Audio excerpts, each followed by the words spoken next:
तो नाजरीन, इस वक्त की अहम खबर आपको बता दें जो राजौरी से आज आ रही है। मिलिटेंटों के खुफिया ठिकाने का पर्दाफाश किया गया है। राजौरी के बुधल इलाके में पर्दाफाश किया गया।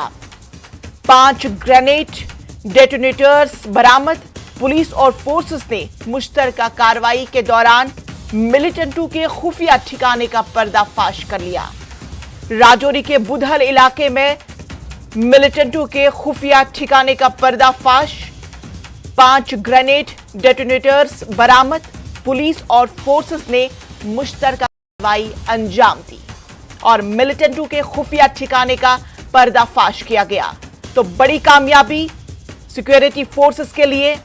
राजौरी के बुधल इलाके में मिलिटेंटों के खुफिया ठिकाने का पर्दाफाश किया गया। 5 ग्रेनेड बरामद किया गया। पुलिस और फोर्सेस ने मुश्तरका कार्रवाई के दौरान यह कार्रवाई अंजाम दी।